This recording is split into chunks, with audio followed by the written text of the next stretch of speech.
be sleeping on my city. Don't be sleeping on my city. Don't be sleeping on my city. Don't be sleeping on my city. Don't be sleeping on my city. Don't be sleeping on my city. Don't be how we get down. Don't be sleeping on my city. Don't be sleeping on my city. Don't be sleeping on my city. Yo, what it do? It's your boy Bodine, and you are now tuned into another episode of StlVsErrbody Season 4. I know I say this a lot, man, but like this is a real legend in the building, and the other cats is like legends too. But like this is like in my life, you know what I'm saying, era, bro. Saint Orleans, aka Saint O, Mr. We Don't Luv Em. If you from St. Louis and you ain't heard this record, then I question, you know what I'm saying, your hip hop history. And I just question you, you know what I mean? Because that's one of the most popular records in STL history. And I got the honor to interview the man. Appreciate right it, bro. What's going on with it, brother? Appreciate it, chilling, man. It was good. Good to see you, bro. Good. Actually, when we've been doing like the StlVsErrbody, like you always been in mind to like interview.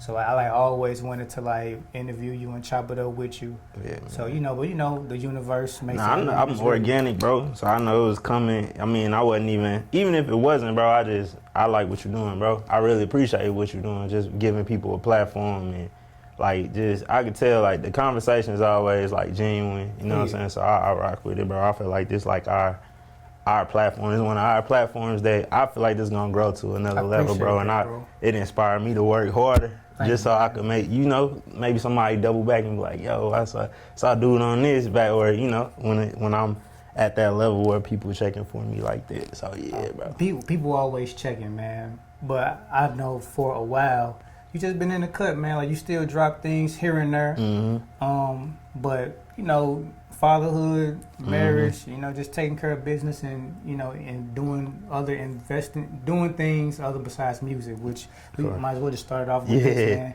In the glow. Yeah. Let's talk about it, bro. Yeah, so, man, like you said, man, I've been doing music for forever, bro. Like, I started doing music at 9, you know what I'm saying? So, I got to a point in life where I just was like, I always kind of been like this, really. I never let, like, music stop me from doing what I was supposed to do in life. Like, in the middle of We Don't Luv Em, I was at Oeaux finishing my degree, you know what I'm saying, my bachelor degree. I got a degree in business administration with a focus in finance and marketing. So I just did 2 emphasis or whatever at the time. So I did that right before We Don't Luv Em really cracked. I was, like, actually touring a little bit and, like, I would be on tour, like, studying for my exams and stuff.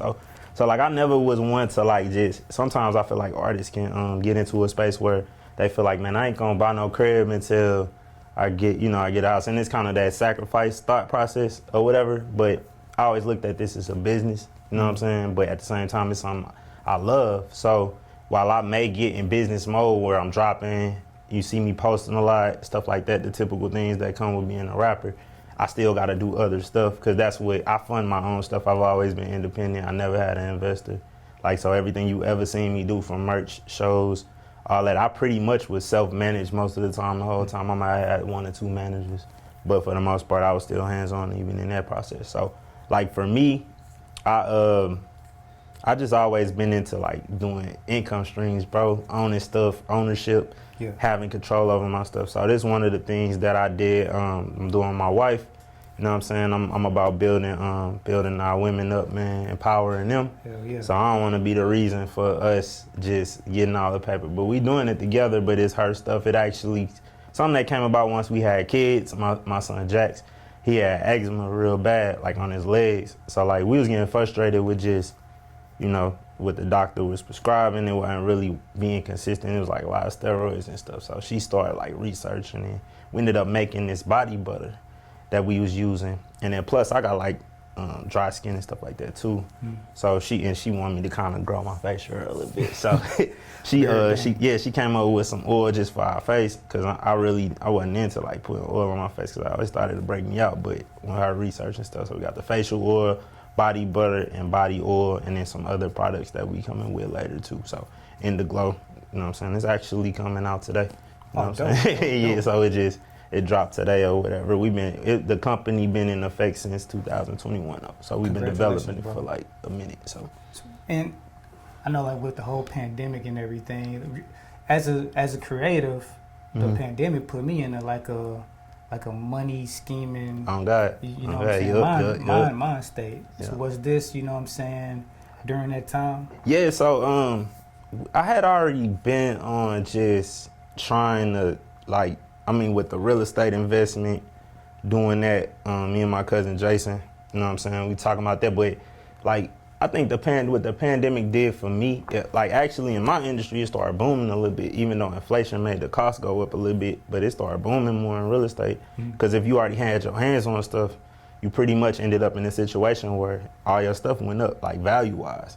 So, the pandemic for me was just more or less a time where I really learned myself more than anything, bro. Like, I really got in touch with who I was, really had time to reflect on everything that I had been through within music and life and just learning about myself. I got to doing research on my ancestry. So I know I'm majority Nigerian or whatever. So I'm big on the diaspora and just trying to get that. So it was just me, when you just start knowing who you are, I'm working on trying to find out what tribe I'm from. But once you know who you are, I think you just feel like you can do anything. You know what I'm saying? That's just a big thing. So that and just anything you ever seen me do, man, it's just been more or less the belief in myself and just, trying to just be who, put my place in the world, solidify my spot and do what I'm supposed to do while I'm here, rather that's music or whatever. I just feel like whatever I'm pushing the direction of, that's what I'm supposed to do. So, yeah. And I think that's cool, man, that although you kind of took a hiatus from music, all the other dope things that I've seen you do, just through Instagram, with the company that you got with your cousin, you know what I'm saying, and other endeavors, you still out here getting money. And what we was talking about, before the show started, at a certain age, it's other things that we gotta kind of put our attention towards than just the music. Music gonna always be there, but niggas gotta eat, niggas got families, you know what I'm saying? Yeah, it's a little different too with the music. So a lot of people under the impression that I kind of took hiatus because you used to me being so active and doing certain stuff, but so much stuff changed up too from when we was doing stuff. Even the venues, a lot of venues we had relationships with, gone. You feel me? A lot of the DJs that I built relationships with, not really DJs in them positions no more, even though I still value them and still talk to them. Some of them people not the radio station different. Everything is different. I was an intern at the radio station here. People don't know that. Before I ever started dropping music at St. O, I was in a group when I was younger in high school. But when I went and decided I'm gonna be a solo act, I worked at the radio station for a year, learned the whole game. Actually was me. I met 2 Chainz. He the one who, that's the reason why I really move how I move. Some of them conversations when I was working at the radio station, I remember 2 Chainz giving me his mixtape, and telling me I'm man, bro, I can't wait till I get where you at. And he was signed to DTP, and I ain't trying to say nothing bad about DTP or putting out negative info out about what he said, but he just basically told me bro, don't think that getting a deal is the gift from God or something, because it's not always what you think it is. And he was that was when he was Titty Boy. So him giving me his mixtape at that time, I never thought nothing of it, but really somebody be why you passing out your mixtape? You know what I'm saying? But it just made me move different, bro. So I don't really be tripping off. I remember having We Don't Luv Em, and a couple years had passed, and everybody was the conversation of one hit type guy came up, you know what I'm saying? But I knew I had hits. I had other songs that could have cracked, but it's just way more political than people know. Yep. You feel me? And like you said, things have changed. It changed, bro. Since We Don't Luv Em. It changed. And then on top of that, I done had songs that people didn't even realize. A lot of people don't know that Real or Fake is me. People really? Know Real. I swear, bro. I know people. I done been in rooms with people that then had Real or Fake on their playlist and had We Don't Luv Em on their playlist and didn't realize that was the same person, bro. That's crazy. See what I'm saying? So it's a lot of times them conversations, people don't know about the song I had with Lil St. Louis, Reggie son, or we called him SDP at the time. And then Doughboy was on it, and I was supposed to get JR on it too. I had that song. That song was cracking. Like, people knew that song. It was called Bed Night. Like, that song was cracking. Just like stuff I did with Rome, them, like all that, like the Gas House Game. Going Live. Yeah, just mad. I had master. Good. Yeah, like I had them like records that like if we were in like a bigger market, it was crack. Yeah, see what I'm saying? So like it's like, but I never stopped recording, bro. Like I told you, I got like 250 songs. Shout out to P the Average Joe, bro. Like he like, man, he was like my savior in life, bro. Like if it wasn't for dude, like as far as like just mentally, bro, like he be putting me on so much games as far as I be getting down on myself about like me putting out music, you know what I'm saying? Feeling like I should have made it, cause I don't want to let my homies down, bro. I don't let Q down. That's my bro. I love him to death, bro. Shout out to Q. You know what I'm saying? Like, but just all the people that was with me before, like that's not with me now. Like I was kind of upset at myself that they went on to do like my old DJ, Webby DJ now. You know what I'm saying? Like stuff like that. And like at one point I was kind of mad about that, but I just realized that they gotta do what's best for their kids too, you feel me? So it's like, you know, it just, P kind of put things in perspective for me and like really got me into mental health and like really got me into going to therapy, really got me into like thinking the right way, so. Mental health for black people in the community in general is important. I just noticed with like a lot of people, they don't have somebody to go to talk about their problems or things that's on their mind. And I was blessed, like my dad, I could go and talk to him about anything. And so that's why I was kind of more like just level-headed and just like calm and carefree, because when shit was on my mind, I could go talk to him, you know what I'm saying? He'll just push it in perspective and I'll be cool. But most people though, they don't have that, you know what I'm saying? I had that, but I think some of the shit that I dealt with, like from coming from New Orleans, like growing up there when I was younger was rough. Like I had a dope ass family. You from Magnolia? Nuh-uh. I was born like uptown, like 13 Ward, like kind of where BG from, VL. Okay. Like so I was born on LaSalle. Like my family owned property all through New Orleans or whatever. So my family had a crib on LaSalle. So that's why I was born. Then I moved like mid-city, if you're familiar with New Orleans, like, you know what I'm saying? Like I moved over there, like near Crossman, this elementary school called Crossman. I used to go there. But like, then my mom moved us, we moved to Holly Grove. That's really, technically, if you ask my brother or anybody in my family, I'd be like, nigga, you from Holly Grove, that's what I'm gonna say. Because that's where I grew up hanging at. That's where my grandma from. You know, it's kind of like if you from LA, your grandma live over here, that's where you're gonna be a lot, you know what I'm saying? But then I used to be on the West Bank of New Orleans a lot too. And then I lived in Metairie most of the time when I was there too. So, but I just say I'm from New Orleans, man. I really don't claim no hood or nothing. I'm not really that guy, you feel me? Yeah. Like I got homies everywhere in New Orleans. They still love me, still love when I go there. It's crazy that I've been gone from, as far as living there for a minute. But when I go back, I still know my way around. Everybody still know me for the most part. So it's dope as fuck. Yeah, so like, yeah, I mean, but I'm basically, I grew up really half New Orleans and half Ferguson. So that's kind of like. Is that where you got St. Orleans Yeah, from? St. O. Yep, St. Orleans. Yep. I just always wanted, I'm all about being me. If I wasn't gonna go by my name, I had to go by something that was unique to me, because I don't want nobody to be able to say like, you know, you took my shit, or, you know what I'm saying? I remember I was going by J Kid. It was probably like a million of them shits, like, but the homie J Kid go by J Kid, but yeah, that shit, I couldn't go by that shit. Did you move out to St. Louis when Katrina happened? Okay. I was actually supposed to be there during Katrina, because I was gonna go to school at like Dillard, or like that was in my school. I wanted to go back to the crib, but I don't know why I didn't go for first semester.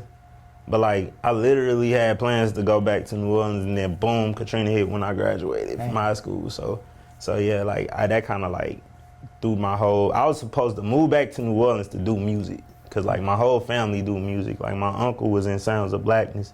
He was like a guitarist in Sounds of Blackness, like on like at one point. And then my other uncle, Grammy nominated Guitar Slim Jr. It's dope. It's a crazy ass story behind that. That'll take us forever. But Yeah, so then my brother was signed to a label called South Coast. My brother, he was going by Bayou Boy, then he go by Kunta Fly Snooker right now, but that's my big bro. That's the reason I rap. Like, he was signed to South Coast. So South Coast put out, like, a lot of the acts, the bounce acts in New Orleans and stuff. Like, Fitwad Weavy was on South Coast. My brother was on, like, his biggest album, like, or whatever. So my brother, I used to literally see my brother with the rap truck when I was, like, super young, you know what I'm saying? Like, all that, so it was super dope just coming up. But I was supposed to move back home, and he was gonna help me out with the music, just, like, putting me on game and just get around people, because, I mean, my favorite rapper, Currency. So, like, I just always was into that path. Spitter. Yeah, Spitter. Or, like, I just rock with how he move, who he is as a person. That kind of remind me of myself, just for as, like, being chill and just doing what I do. Yeah. You know what I'm saying? So yeah, that's I moved here after. Before Katrina. Was it hard to? I guess it wasn't that. I don't think, but you could correct me. It wasn't really hard adjusting to the music scene here, because like your style, you from New Orleans, and we already embraced like the bounce music. Like we was heavy Cash Money, yeah, No Limit around that time. So like when you started getting your feet wet in the music industry, like here, was it like kind of like a smooth process? It was love, bro. Like I mean, I consider myself from here too. Yeah. You feel me? My accent is St. Louis. Yeah. I've been here for a minute. I got like a combination accent, is what I call it. But yeah, it was easy, man. I think a lot of people, I can't really remember a time where I really got hate like that. Not that not to no level of like, yo, you ain't from here. Like, nah, because I mean, I'm basically from Ferguson, bro. Like, you can't, everybody in Ferguson know me, bro. And there's mad love when I go. Like, I'm straight, like, bro, you can ask anybody from over there that's around our age group, like, they gonna be like, yeah, that's my dog. Like, type. So, ain't never been no issues, man. And then I got homies everywhere from the west side, south side. My brother used to live on Texas, so I used to be over there. Not necessarily into what they was into, but I just used to be everywhere. Yeah. So I probably know a couple people from every hood. I got my homies from Pine Line, from just all over the city. So it's always been love when I'm out, just because I know so many people. Yeah. Yeah. How did the record We Don't Luv Em come to be?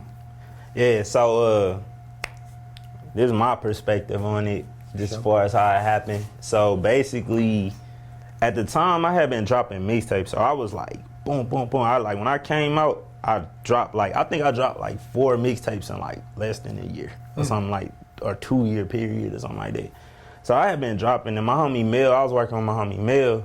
This is back when the Roland was popping, the Roland X6. I don't know if you know about the Phantom, but that's like what Shawty Red was using, from my understanding.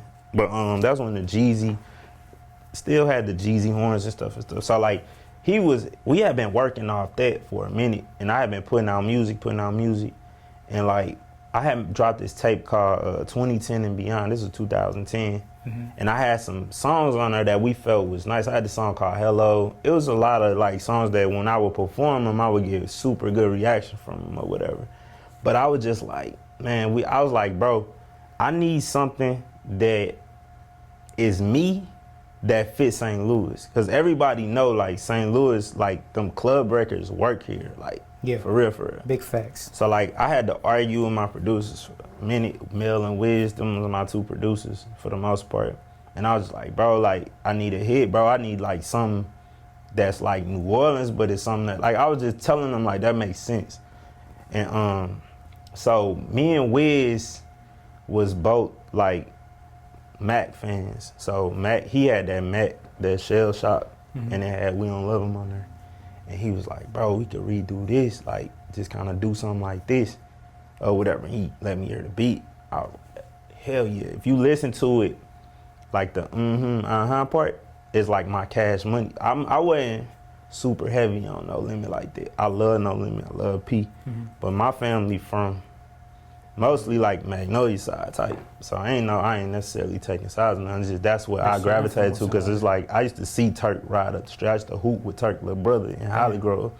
Like, so I used to see Wayne and Turk just driving around. Like, I saw them growing up, so I'm like, man, I gotta be more like this. So, but We Don't Luv Em wasn't just like Mac's song. We Don't Luv Em actually is a group called Partners in Crime. They had a song called We Don't Luv Em, so that was like perfect for me. So Wiz kind of hit me with the We Don't Luv Em idea. He was like, yeah, we just do We Don't Luv Em, but I switched it up, made it my own, and then added the part. And then like I literally freestyled that verse, bro. Like if you, I'm gonna tell you what's crazy, bro. So at the time I was listening to a lot of Kush and Orange Juice, cause like I said, I'm a big like Spitter fan, but I love Wiz too. Yeah. Like them, that's the coolest camp I ever met when I was traveling. But like, if you listen to the first verse, remember on what Mesmerize when Wiz was like, I don't love him, I don't chase him, I duck him. Now P-Pop, We Don't Love Him start off. I don't love him, I'll chase him, I'll go. See what I'm saying? It's the same thing. So I literally didn't even write that, bro. Like I mistakenly said the same thing because you naturally influenced by what you hear. Yeah. Shout out to Wiz, don't sue me. But like, yeah, like that bar came from me just listening to Kush and Orange Juice so heavy at the time. And then like, boom, that was my favorite time of music though, bro. Like it was so dope back then, like musically and just being able to go to shows. The merch was so dope back then, like everything about it. But yeah, that's how that came about, bro. Just we did it. I told the homies, like everybody just knew it was gonna work. Like, and I was just like, man, we gonna go shoot the video. So we shot the video at South by Southwest. Okay. You know what I'm saying? And just like rest is history, bro. Just kept working it, bro. And that's what happened. So I can't leave this out. The homie T Marley, right? So boom, when I first did it, I had it on the CD. And I put it in the, we had a radio show at the time at Oeaux. So I had left working the radio as an intern, and I had started my own little radio show because I was just like, man, I was trying to really get my DJ and T Marley an opportunity to be on the radio. I was trying to get them that experience to be able to go to. And Marley ended up on the radio. Gutter had ended up getting like a little spot where he mixed on the radio one time. But we were just trying to get experience for the team, build a brand up. So Marley heard the song. Marley took the CD out of the thing. He said, bro, this me. And he took the first CD that I had that on and took it up to Club Flavor, and gave it to Tab. And they ran it every week for like 6 months. Damn. And it worked, bro. Like, and then we ended up going to KC for a DJ conference, and I performed in front of DJ Impact. And he was like, bro, I heard this record, and I thought like, oh, this is just typical. But when I saw you perform it, I knew, and after he said that, KC ran it up, and then every market in between, college-wise, ran it up. And then regionally, it went all the way down to like Texas. Now it's in Dallas, like doing crazy. And that was around that era where the college crowd was. Yeah, that was when it actually got worked with, I think, Booty Me Down. K Stylus, shout out to K Stylus and Pretty Boy Beats, like all my dogs out there. Like, yeah, man, it was dope, bro. That was super fun, bro. Like, I really loved that time of my life. How long did you push that single? Man, for a hellas, bro. Cause like, everybody was in my ear. Like, I wanted to keep dropping new stuff. I had more stuff. Yeah. You know what I'm saying? But everybody was like, keep pushing it, keep pushing it. So we got a couple offers, but they was throwing me some bullshit. So I was like, man, one thing I wasn't gonna do is like get a deal and have an expectation from everybody around me to like put niggas on and, you know, all that shit. So I was like, I gotta get the right situation, you feel me? Yeah. So I just never signed in just because they wasn't talking about shit. And I already had money, so I was already making like hella money back then. Like, I mean, for my age, I was funding like $5,000 trips and shit, paying for people to go and stuff. You know what I'm saying? Paying for everything. Like, I think I paid like $2,000 for the We Don't Luv Em video. Damn. Like, just throwing mad money at shit. Like, paying for promotion, just paying. Man, I probably spent the first and second year of We Don't Luv Em. I might have spent like, cause I was selling merch too. I probably spent like like maybe $30,000 to $50,000 some shit. I don't even remember, cause I started keeping my books right for my taxes and shit once I started making money. But prior to that, I was just spending that shit. And I really like tripping, but yeah, I pushed that shit for like 3-4 years, bro. Yeah, that's something that, you know, a lot of artists need to take heed to. Even myself, like, if you got a dope single, you need to push that shit. Yeah, you just keep working that shit. Like, I feel like now, like, if you got a dope song, just perform the shit out of it. That's what I was doing. That was my way of pushing it. And then the way we ran the videos, the video views up was every time somebody would book me for a show, like, I would just be like, I bet, like, if you're gonna book me, you gotta send this. Because in the college towns, at that time, they would send out these mass ass text messages. So I would make them send the video link out with the text message. So if they send that shit out to 10,000 people, I mean, 1,000 gonna watch it. Some 1,000 views, you feel me? Yep. Like, that's how I was getting the views up. Yeah, so I think shit made way different now. But as far as like, yeah, I don't know if you could stay on the record that long now, but shit, who knows? Yeah, that's what I'm saying. But like, I think like we was lucky, man. That was in the transition period. I think if we would have came with that record like 2 years before or 2 years after, I probably would have fucking got a crazy contract. Yeah. Cause it was in the middle of the going to the streaming shit, which I had the streaming shit. I had already put it on iTunes. I was big on streaming back then, but like, yeah, like I was super about monetizing back then. So I always wanted to ask you this too, cause I'm a student before I'm a fan of anything. So like when cats perform or just drop music or stuff like that, I'm always just studying, taking notes. But when you perform, you always had a segment where you would just be like, you know what, I'm gonna spit some bars, cause you know, don't get it confused with We Don't Love Em, Boo Wop the Wham. Did you feel that like We Don't Love Em kind of placed you in a box? Hell yeah, bro. Like, you know, as an Man, artist. hell yeah. Like I had We Don't Love Em too, and when I saw them put me in a box, I pulled that shit. I gave that shit to Q. I was thinking about redropping it, but hell yeah, like, bro, like that shit weird, like that people, cause even if you listen to We Don't Love Em, I had some shit I said on there. I had bars on that shit, like for real. But yeah, fuck yeah, like them. Yeah, type shit. Like yeah, but it was just like typical shit. But like at the same time, like I rap, bro. I've been on songs with like some of the dopest niggas and held my own like type situation. So yeah, but I'm not really. I'll be competing with myself, so I don't really be giving a shit what nobody really think. Cause if you know me, bro, there's very few niggas in this industry that could like out rap me. Like I ain't even like on no competition shit. I'm just saying like I'm really good at this shit. Like, and it's cause I've been doing this since I was 9, bro. Like this shit ain't even hard for real. Like I don't even write no more. So like it's not even like, but yeah, hell yeah. I mean, that was the whole reason for me rebranding myself though, like making this ain't no, because I was just trying to like, I wasn't trying to get away from that. I just trying to show, like, get the chance to show people different shit. Yeah. That's how Real or Fake, I actually feel like Real or Fake was like bigger nationally. Like We Don't Love Em regionally was bigger, but nationally Real or Fake was cracking, bro. Like motherfuckers hit me up from Boston and some more shit. Dope ass record, had a dope ass video concept. Bo Willie on the beat, shout out to Bo. Yeah, Bo, shout out to my dog. Yeah, man. Besides that, like, are you what's the next project that you got coming out? Yeah, so basically right now I'm kind of in the fighting myself to either I'm thinking I'm gonna just kind of like flood it with singles for a little minute just to let people know like, yo, this shit, I got some dope ass shit that I need to drop. But I got this series called Survivor Series. So that's a bunch of records that me and P, that Joe did during the pandemic and shit. So it's just, we gonna call it Survivor Series. We got the merch behind it and shit. It's just doing that or whatever. So that, I got like 4 of them. They all different vibes and shit. Me and Q supposed to do a project. We got that shit. We been working on that for a minute.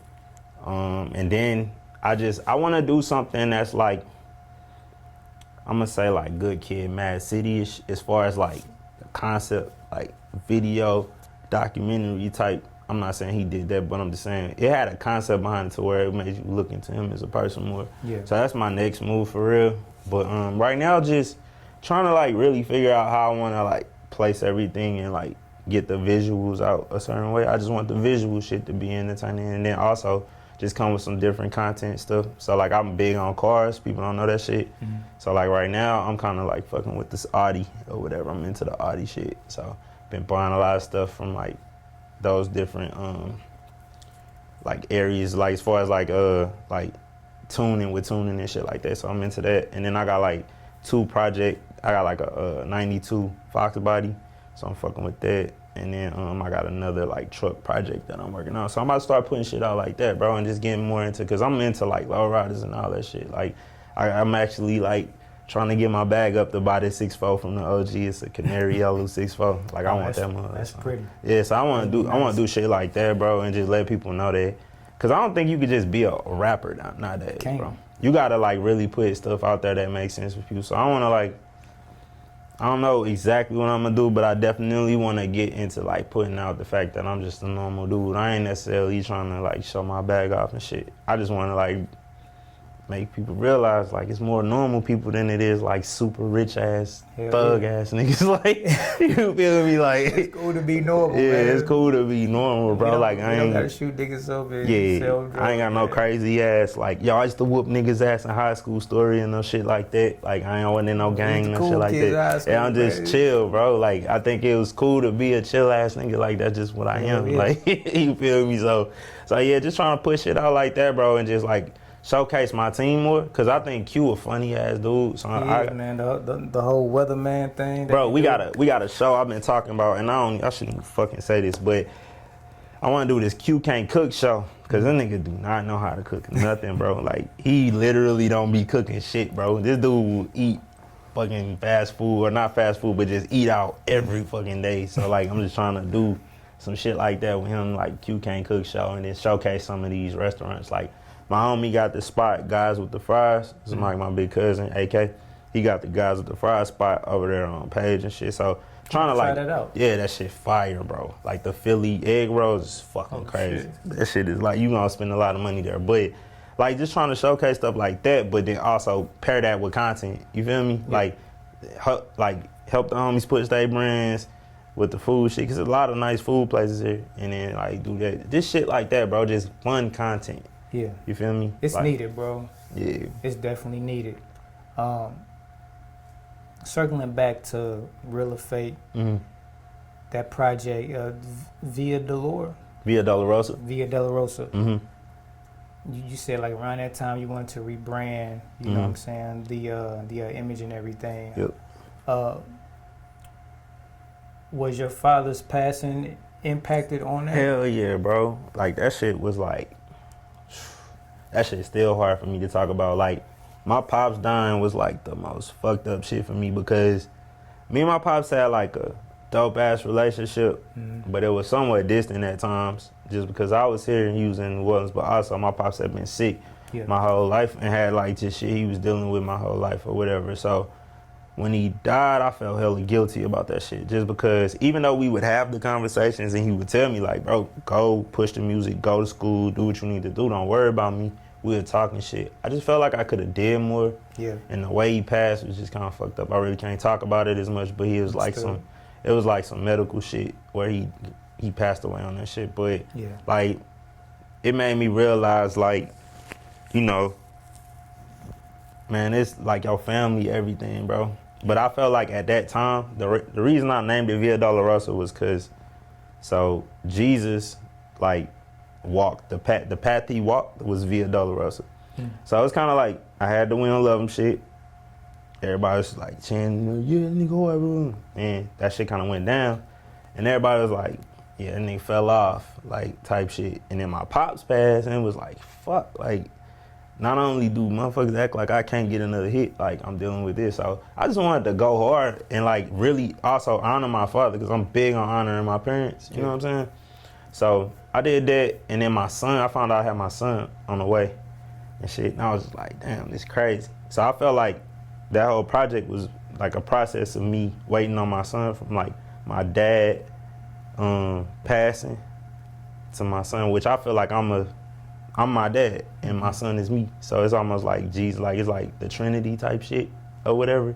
So my dad, my son, and then it's me. And I felt like I had to walk that path to deliver my son this product and shit. It's so kind of like what you explained on the intro, that John the Jason. Yeah, yep. And he was born actually 9 months to the date of my dad passing type shit. And I think so the first Father's Day on my birthday that I could remember was when my dad died. I found out I was a father like I knew I was gonna be a father on Father's Day, which was my birthday that year that my son was born. It was like crazy as fuck. So yeah, it was just that whole project, bro. Like it wasn't necessarily to prove a point. It's just that's what I was going through, and I wanted to still show people that I can get them shit that they like. So you got like songs like Hella Good on there, Real or Fake.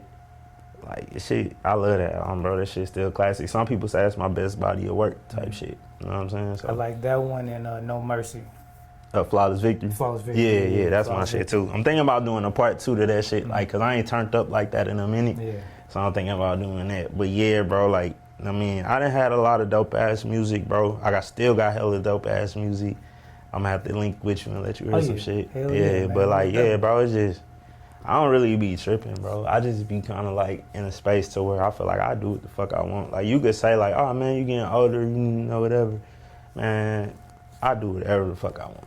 Whenever I want, bro. Like, I don't compete with nobody, though. And my intentions are good, so you can't tell me what I can't do. If I could think that shit, I could do it. So, and most of the artists I like didn't get on till they was older anyway, shit. And I always kind of wanted it to be like that anyway, because the way I think now is totally different.